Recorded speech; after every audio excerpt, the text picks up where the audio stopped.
Assalamualaikum warahmatullahi wabarakatuh. Selamat berjumpa lagi dengan Ibu Witwitarsi yang akan mengajar mata pelajaran geografi.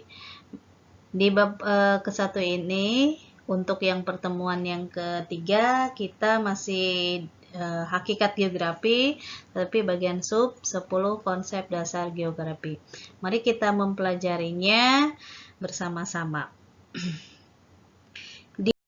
Konsep dasar geografi ini yang pertama adalah konsep lokasi. Apa itu konsep lokasi? Konsep lokasi adalah merupakan konsep utama dalam geografi.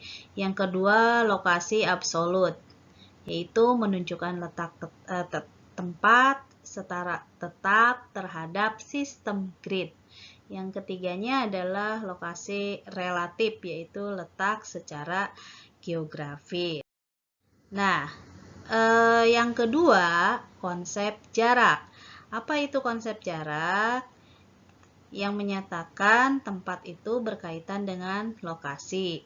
Yang kedua, dinyatakan dalam ukuran lurus atau jarak tempuh. Yang ketiga, ada disebut juga jarak absolut, tapi dinyatakan dalam satuan ukuran. Yang keempatnya adalah jarak relatif, dinyatakan dalam waktu tempuh, perkiraan, dan sebagainya. Nah, konsep keterjangkauan atau aksesibilitas itu apa? Yang pertama, tidak terlalu berkaitan dengan jarak, tapi lebih berkaitan dengan kondisi medan, ada tidaknya sarana transportasi dan komunikasi.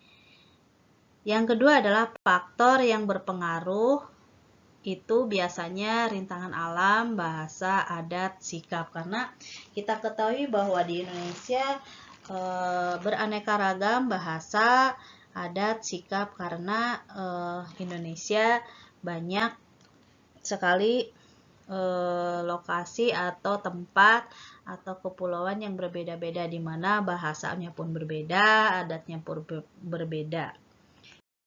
Yang keempat adalah konsep pola. Konsep pola ini adalah yang berkaitan dengan susunan bentuk atau gambaran permukaan bumi. Yang kelima itu adalah konsep morfologi. Konsep morfologi ini adalah konsep yang berkaitan dengan perwujudan daratan permukaan bumi sebagai hasil proses-proses yang dihasilkan dari tenaga geologi. Yang keenam yaitu konsep aglomerasi atau menggerombol. Nah, di konsep ini merupakan kecenderungan persebaran yang bersifat mengelompok pada suatu wilayah, baik mengingat faktor kejenisan maupun faktor umum yang menguntungkan. Yang ketujuh itu adalah konsep nilai kegunaan. Apa sih konsep nilai kegunaan yang dimaksud di situ? Kegunaan suatu tempat sangat berbeda bagi orang-orang yang berbeda. Contoh, kalau di kota konsepnya adalah nilai kegunaannya tanah semakin mahal. Kenapa penduduk desa lebih tertarik untuk hidup di kota? Satu, karena kota sebagai pusat pemerintahan, kota sebagai pusat pendidikan, kota sebagai pusat hiburan. Yang kedelapan adalah konsep interaksi interdependensi, di mana konsep ini adalah interaksi merupakan peristiwa saling mempengaruhi objek atau tempat yang satu dengan yang lain.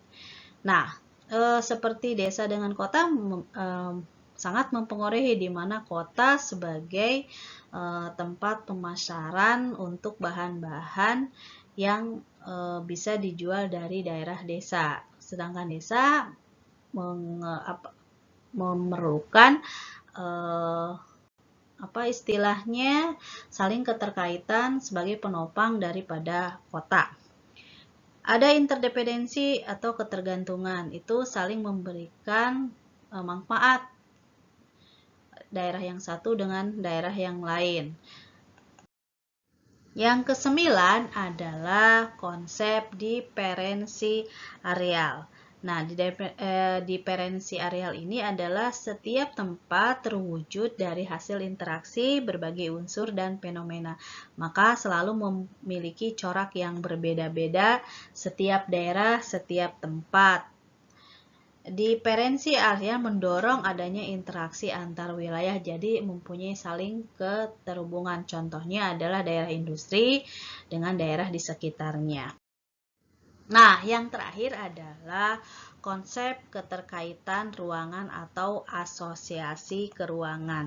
Di sini menunjukkan derajat keterkaitan persebaran suatu fenomena dengan fenomena lain dalam suatu ruang, baik yang menyangkut fenomena alam, biotik, maupun sosial. Contoh kemiringan lereng, ketebalan tanah. Nah,